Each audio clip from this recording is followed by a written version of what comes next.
저는 말씀을 전하기 전에 항상 기도를 했는데 사모가 그러더라고요. 요즘 시세는 말씀 전하기 전에 기도를 안 하는 게 시세다 하면서 말씀을 해주실게 기도 안 하고 시작을 하고 마무리 기도를 하겠습니다. 그리고 우리 교회를 보니까 요즘 어떤 옷을 입냐면 핑크 색깔을 많이 입더라고요. 그래서 저 핑크 와이셔츠를 한번 입어봤어요. 그리고 빨간 넥타이를 한번 해봤는데 여기서 보니까 오늘따라 핑크 옷 입은 사람 별로 없네. 아, 멋있게 보이려고 했는데 멋있습니까? 네. 네. 감사합니다. 우리는 한 주간에 어떤 일이 있었죠? 일본 전 총리 아베 신조가 총격 피격 사건으로 있었죠. 그런데 아베 신조는 몇 년생이냐면 1954년도에 태어났어요. 그리고는 2006년도 9월달에 9월달부터 2007년 9월까지 그의 나이 52세 최연소 나이로 일본 총리가 돼요. 그리고는 다시는 2012년도에 12월달부터 2020년도 9월까지 일본 총리를 역임을 하는데 일본 역대 최장수 총리로 역임을 해요. 그리고 거의 8년을 하다가 이제 회장성 대장령 막하고 이제 퇴임을 하게 되죠. 일본에서는 아마 어쩌면은 아베 신조는 굉장히 그 누구보다도 알아주는 분이었고 정치인이었어요. 너무나 잘하셨던 분이 이분이 지난주에 총격 사건을 당해서 사망하게 되죠. 총격 사건을 저지른 범인은 야마가미 테치야 41세. 그는 전직 해상자위대 장교로 3년간 근무하고 현재는 무직이었어요. 그는 개인적인 자기의 생각과 주장으로 말미암아 아베 신조 전 총리를 죽이는 사건을 일으켰죠. 근데 이 사건으로 현 일본 총리 기다리 총리는 기시다 총리는 이제 이거는 도저히 만행으로 결코 용서할 수 없는 사건이라고 단정을 했어요. 일본뿐만이 아니라 전 세계가 이 사건을 보면서 분노하고 있죠. 왜냐하면 이 사건은 있어서는 안 될 사건이 일어나는 것이죠. 왜 하나님은 이번 주간에 우리에게 이런 사건을 우리에게 주셨을까? 우리가 그냥 하나의 사건으로 넘어간다면 기독교인으로서 하나님이 자녀서 안 되잖아요. 하나님이 허락하신 이 사건을 통해서 우리에게 주는 의미가 무엇일까? 하나님의 메시지는 무엇일까? 한번 생각해 보겠어요. 생각하다 보니까 이런 생각이 들어요. 첫 번째는 한 사람이 잘못된 행동이 커다란 영향력을 주고 있다는 것을 알게 됐죠. 이 시대의 사단의 세력이 엄청난 영향력을 세상에 주고 있어요. 사단의 지배를 받는 한 사람이 세상을 흔들어 버린다는 것이 이 세상의 흐름 속에서 또한 이 사건을 통해서 우리에게 주는 메시지. 두 번째 우리에게 주는 메시지는 우리는 언제나 안전하지 않다는 것이죠. 어쩌면 우리의 삶 속에서 나는 죽음과 별개다. 나에게는 이런 사건이 전혀 일어나지 않을 거라고 생각했는데 이 사건을 보면서 언제 어디서나 우리에게 찾아올 수 있는 사건이 존재된다는 것을 우리에게 주는 메시지. 죽음이 나와 먼 것처럼 느껴졌는데 여기 최고 연세 많이 드신 분이 95세 되신 장로님 계세요. 근데 그분이 앞으로 150세까지 사신다고, 앞으로 55년을 더 사신다고 하는데, 그런데 이 죽음이라는 것은 이 사건을 통해서 우리에게 주는 메시지가 그렇게 멀지 않고 우리 주위에 언제든지 나에게 다가올 수 있는 것이 우리에게 주는 메시지다. 그리고 세 번째, 지금 이 시대가 우리가 깨어 있어야 될 시대다라는 것이 우리에게 주는 메시지예요. 우리는 깨어있지 않으면 안 되는 시대에 살고 있구나 하면서 우리에게 주는 메시지라는 거죠. 나의 삶이 바쁘고 정신없이 살고 있지만 아베 신조처럼 한순간 모든 것을 놓게 되는 순간이 있었다. 아베 신조도 선거 유세로 바쁜 스케줄을 가지고 있었어요. 계속 바쁜 스케줄이 이어졌는데 그 모든 것마저도 하나님이 손 안에 있다는 것을 우리는 느끼게 됩니다. 우리는 알게 됩니다.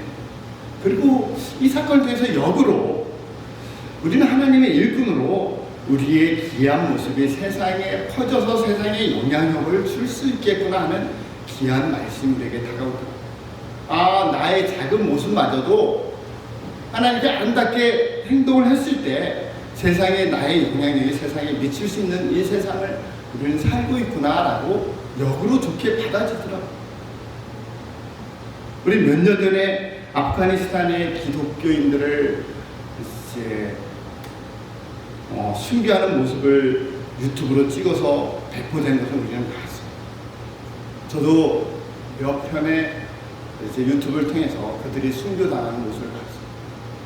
그들은 제가 본 모습 속에서 자기 자신의 생명보다 주님을 더 사랑하는 그런 아름다운 모습으로 아프가니스탄 그들에게 저항하지 않고 총에 맞아서 순교당하는 것을 보게 됐어요.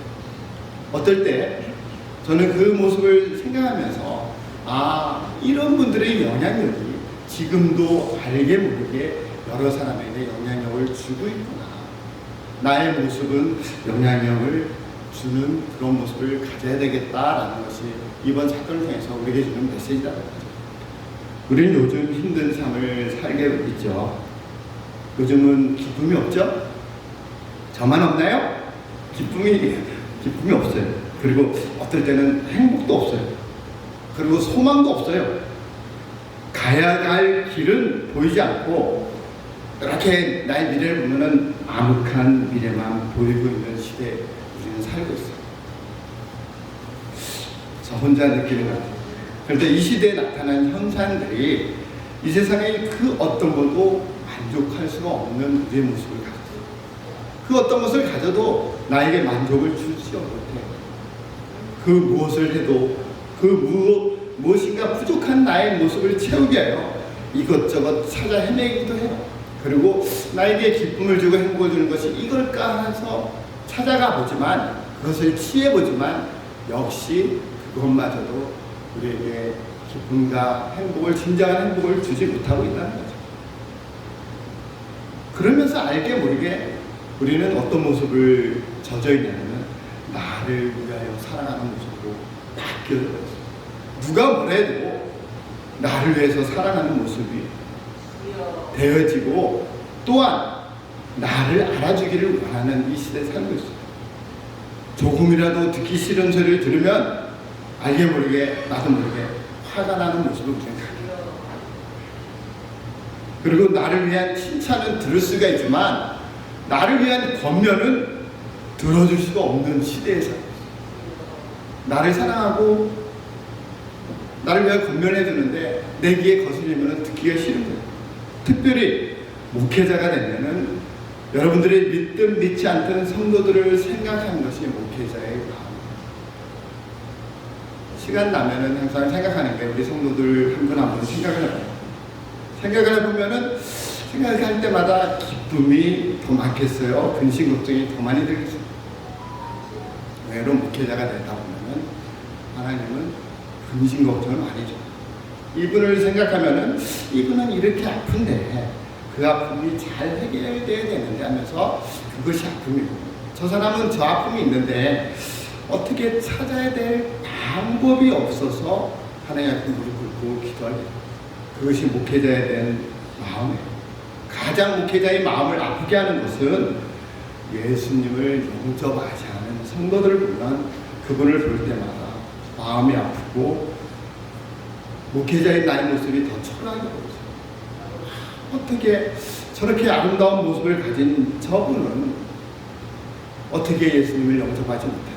너무 마음이 아프고 그리고 하나님 앞에 눈물을 흘리게 돼요. 성도들은 목회자들에게 쉽게 편하게 자기의 생각을 얘기를 하지만 목회자는 성도들의 그 말 한마디 한마디가 어떨 때는 커다란 슬픔이 되고 어떨 때는 커다란 근심 걱정이 되어버렸습니다. 그리고 성도들이 목회자들에게 대한 바람이 되게 크기 때문에 그것 또한 우리의 삶 속에 커다란 부담이 돼요. 어느 날 성도와 함께 이제 커피 마시러 베이글 샵에 갔었어요. 그리고 커피를 마시고 이제 노동부로 가도 건너가는데 바로 옆에는 건널목이 있더라고요. 그런데 건널목에 보니까 사인이 워크 사인이 있더라고요. 그래서 건널목이 아닌 그쪽으로 직진으로 건너가려더니 그 성도가 나한테 그랬어요. 목사님이신데 건널목으로 건너간 걸 저한테 보여줘야죠. 그렇게 건너가면 안 되잖아요. 했을 때 가슴이 뜨끔하더라고요. 뜨끔하면서 아, 내가 목회자구나. 그리고 마음속에 생각이 들더라고요. 아, 나의 행동 하나하나가 되게 조심해야 되겠구나 하면서 건널목으로 건너가게 됐어요. 어쩌면은 성도들로 말미암아 내가 목회자인 것을 나에 대한 바램이 많기에 나의 행동이 되게 힘들어지더라고요. 그리고 목회자가 되면 말하는 것도 되게 어려워져. 목회자의 말 한마디가 한 영혼에게 지울 수 없는 상처를 줄 수 있어요. 그 목회자는 그분을 권면해서 그분에게 좋은 얘기를 해줬지만 그분에게는 영원히 잊을 수 없는 그런 상처로 되는 일이 허다하게 많아지다. 반대로 목회자의 말 한마디가 한 영혼, 넘어지고 힘든 영혼을 살릴 수 있는 희망을 주는 그런 메시지가 되는데 고민이 많은 거예요. 내가 무슨 말을 어떻게 저 사람에게 해줬을 때 저분이 변할 수 있을까? 저분이 저 모습에서 변해지나 되는 그런 생각이 많이 힘들고 어려운 사람에게 권면하는 것도 쉽지가 않더라고요. 또한 성도는 또한 말 한마디가 목사님들에게 커다란 위로가 되는 말도 해줘. 성도들에게 이런 말을 들었을 때 이제 굉장히 커다란 힘이 돼요. 말씀을 딱 전하고 나왔는데 목사님 오늘 은혜 받았습니다 라는 그런 말 한마디가 목회자한테는 커다란 은혜가 됐습니다. 오늘 말씀 은혜 받으시면 아멘. 은혜가 별로 안 되네요. 오늘 말씀 은혜 되시면 아멘.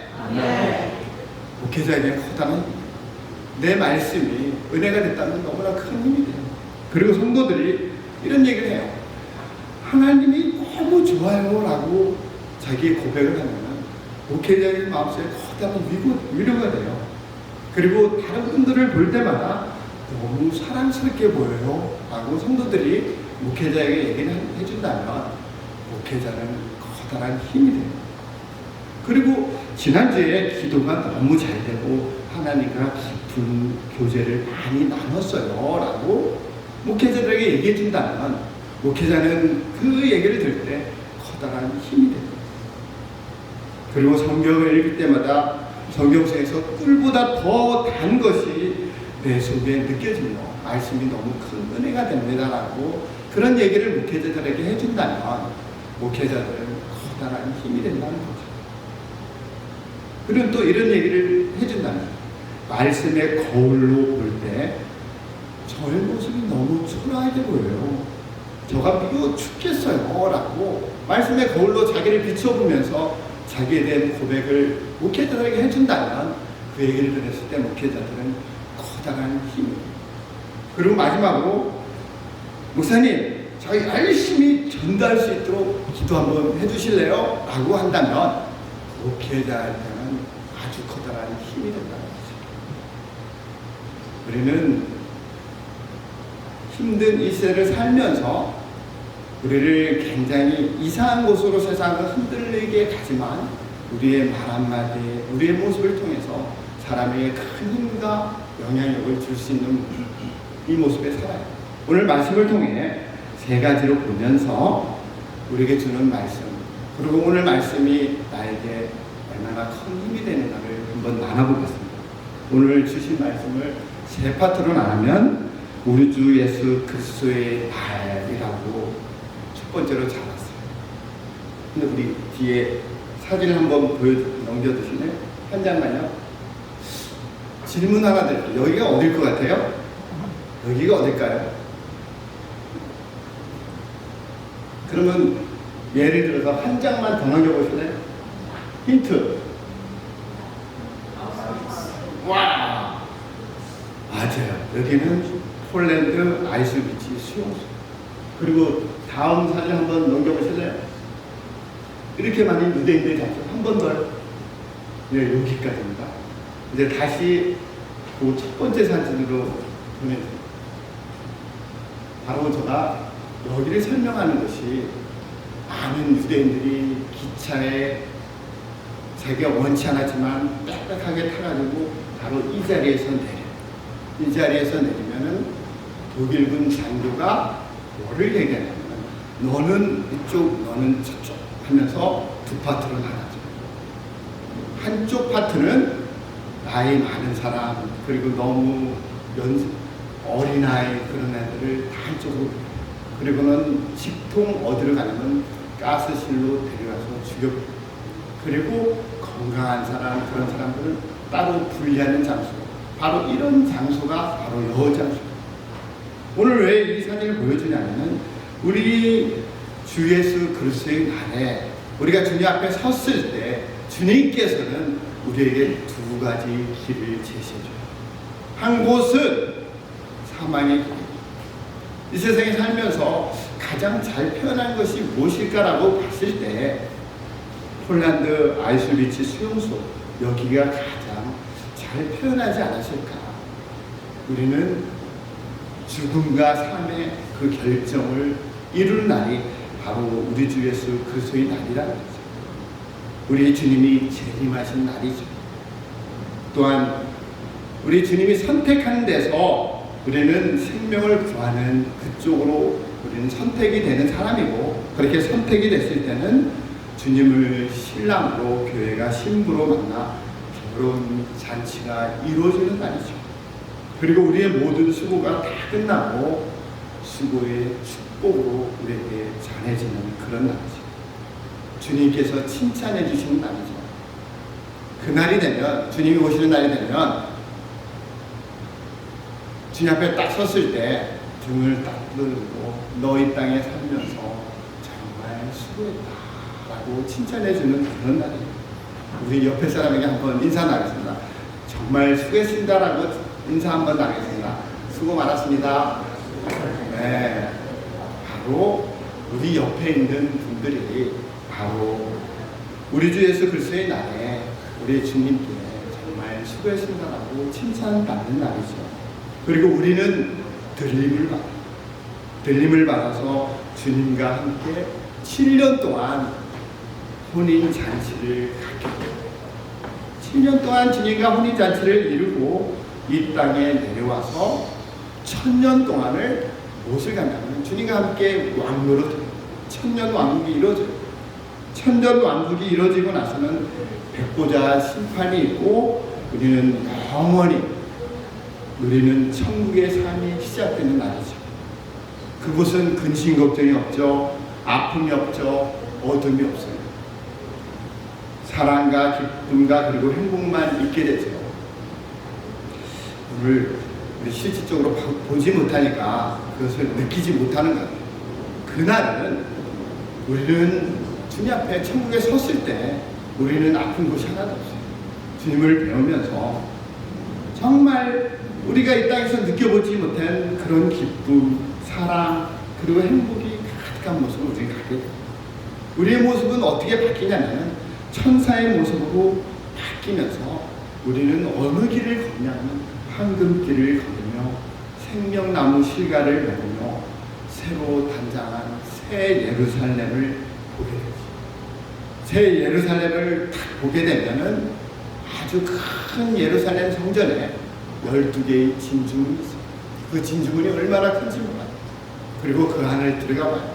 그러면 각종 보석으로 단장한 모든 것을 가지고 천군과 천사와 함께 우리 하나님을 찬양합니다. 그때는 우리의 모습은 하나님의 모든 것을 알게 돼요. 아, 하나님은 이런 분이시구나. 또한 우리의 마음은 하나님의 마음을 갖게 돼요. 우리 하나님의 마음 갖기를 그렇게 원했잖아요. 우리가 영원히 살 곳에서는 하나님의 마음을 갖게 돼요. 그리고 하나님은 어떤 분인가 완벽하게 다 알게 돼요. 그리고는 하나님이 만든 그 천국에서 마음껏 누리며 죽지 않고 영원히 누리는 그날이 우리에게는 온다는 거죠. 우리에게 주는 첫 번째 메시지가 우리 주 예수 그리스도의 날이라는 거죠. 두 번째 주는 메시지가 책망할 것이 없는 자라고 얘기해요. 책망할 것이 없는 자는 혼인잔치 신부로 주님과 함께 주인공으로 하나님 앞에 설 수 있는 모습을 가진 사람이 책망할 것이 없는 자예요. 그런데 우리의 삶 속에서는 하나님 앞에 책망할 것이 있을 것 같아요? 없을 것 같아요? 나는 하나님 앞에 책망할 것이 하나도 없다라고 생각하는 사람 아멘? 없죠? 이 땅에 살면서 하나님 앞에 책망을 다 듣는 사람. 그런데 하나님은 우리에게 양심을 줬어요. 그 양심을 줬기 때문에 그 양심으로 내 자신을 보면은 어떤 느낌을 받냐면은 나의 모습이 하나님 앞에 책망받는 자로 모든 사람이 다 하나님 앞에 서기가 두렵고 하나님의 책망이 두려움에 가죠. 이제 그거는 우리가 다 느끼는데 여기에서 두 분류 사람들이 나타납니다. 내 양심으로 바라본 나의 모습, 하나님 앞에 책망받는 나의 모습 속에서 두 분류 사람이 나타나는데 첫 번째 사람은 하나님께 책망받는 것이 두렵고 나를 책망하는 하나님이 싫은 거예요. 그래서 하나님의 존재를 부인해요. 그리고 하나님의 손안에 벗어나려고 하는 사람.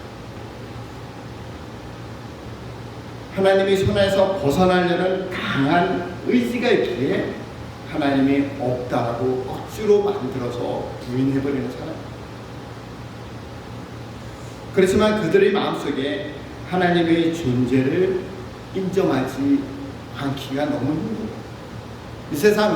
이 세상의 모든 자연과 모든 것은 하나님이 만드셨기에 그 어떤 것도 하나님의 존재를 부인할 수가 없어요. 하나님이 없다라고 하는 사람은 하나님이 있다라고 믿는 사람보다 믿음이 더 좋은 사람이에요. 어떻게 이 세상의 모든 것을 하나님 만든 것을 내가 다 가지고 누리면서 하나님이 없다라고 자신에게 얘기할 수 있어요?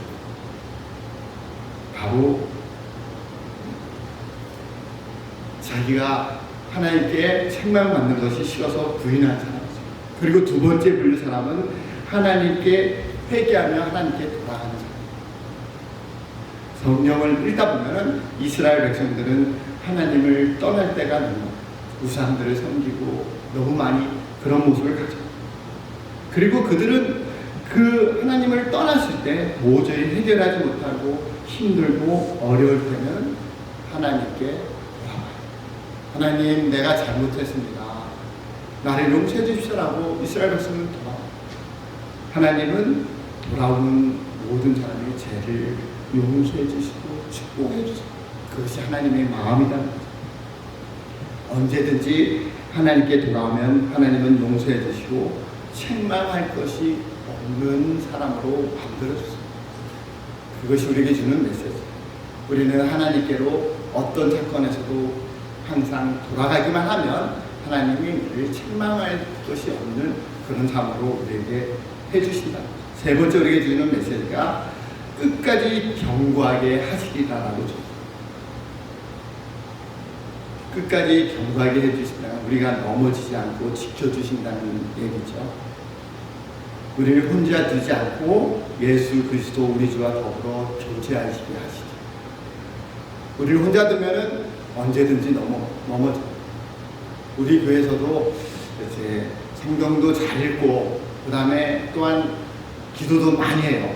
근데 그분이 자기가 스스로 시간을 가졌을 때 그분들이 내가 한 것이 무엇일까라고 바라보는 것이 그 사람의 라이프의 전부예요. 그 사람이 생각하는 게 전부예요. 어떤 사람은 요즘은 세상에 게임하는 사람도 너무 많죠. 게임 속에 팍 빠져버려요. 시간 보내기가 좋고 막 그런데 어쩌면은 우리는 우리 스스로가 넘어져. 하나님께 많은 것을 받았지만 세상의 유혹 속에 게임에 넘어져 버리고 그 다음에 다른 것 속에 넘어져 버리고 나의 쾌락에 넘어져 버리고 그런 모습이 우리의 모습이다. 그래서 주님과 교제하게 만드셨어요. 주님과의 교제가 있으면은 절대로 넘어지지 않아요. 우리 주님은 십자가를 지심으로 우리의 죄를 사하시는 능력이 있으시고 부활하심으로 우리를 살리는 능력을 가지셨고 또한 하나님의 우편에 기도하심으로 중보기도로 흔들리지 않는 우리의 믿음을 주셨기에 하나님과 교제를 하면 우리는 넘어지지 않아요. 그리고 또한 성령님을 보내주셔서 성령님으로 주님을 알게 하셨고 가야 될 길을 보여주셨기에 그리고 인도해 주시기에 우리는 넘어지지 않는 그런 모습으로 주님의 날에 축복받는 사람으로 인정해 주십니다. 저는 결론으로 이제 맺겠습니다. 이 세상에서 가장 첫 번째로 세워진 동산이 무슨 동산이죠?